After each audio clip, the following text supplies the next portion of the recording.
સુરત રાંદેર પોલીસે Adajan bus depot પાસેના uptown કોમ્પ્લેક્સમાં search operation કરી નકલી બ્રાન્ડેડ માલ વેચાણનો ધંધો ઝડપી પાડ્યો. પોલીસે કોમ્પ્લેક્સના 5મા માળે આવેલી દુકાન નંબર 503 અને 507માંથી આંતરરાષ્ટ્રીય બ્રાન્ડના નામે વેચાતા શૂઝ, ઘડિયાળ, purse, perfume, goggles, T shirt અને ક્રોક્સનો જથ્થો કબજે કર્યો. આ મામલે આબિદ ઉમરભાઈ કુડા અને સુફિયાન અલ્તાફભાઈ પલ્લાને ઝડપી લેવાયા છે. પૂછપરછમાં ખુલ્યું છે કે આરોપીઓ વેબસાઇટ અને ઇન્સ્ટાગ્રામ પેજ મારફતે રાજ્યભરમાં નકલી માલનું વેચાણ કરતા હતા. તેઓ અલગ અલગ સ્થળેથી નકલી પ્રોડક્ટ્સ અને બ્રાન્ડેડ બોક્સ મેળવી તેને પેક કરી ઓલ ઇન્ડિયા ડિલિવરી તરીકે વેચતા.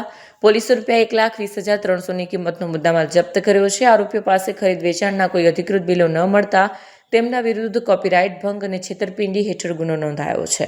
તારીખ 27/12/2025 રોજ રાંદેર પોલીસ સ્ટેશનની ટીમ દ્વારા અડાજણ બસ ડેપોમાં આવેલ હબટાઉનમાં એક કોમ્બિંગની કામગીરી કરવામાં આવેલ, જેમાં હબટાઉનમાં આવેલ તમામ પાનના ગલ્લા તથા અન્ય દુકાનો ચેક કરવામાં આવેલ, જેમાં 5મા માળે આવેલ દુકાન નંબર 503 અને 507 જેમના માલિકનું નામ છે આબિદભાઈ ઉમરભાઈ કુડા અને સુફિયાનભાઈ અલ્તાફભાઈ પલ્લાની દુકાનને ચેક કરતા બ્રાન્ડેડ કંપનીના અલગ અલગ બ્રાન્ડેડ કંપનીના શૂઝ, ઘડિયાળ, purse, perfume, goggles, T shirts, Crocs મળી આવેલ અને એમને બિલો રજૂ કરવા જણાવતા બિલો રજૂ કરેલ નહીં અને વધુ વિગત પૂછતા એમને જણાવેલ કે અમે આ જે શૂઝ છે એને અમારી અલગ અલગ જે વેબસાઇટ્સ બનાવવામાં આવેલ છે, Shoe Escapes, Classic Bag, Classy Purse, Classic Kicks, સુગાઝમ, અર્બન ડ્યુડ, કિકબઝ અને ફેશન આઈના જેવી વેબસાઇટ અને ઇન્સ્ટાગ્રામ પેજ પર અમે આનું વેચાણ કરીએ છીએ.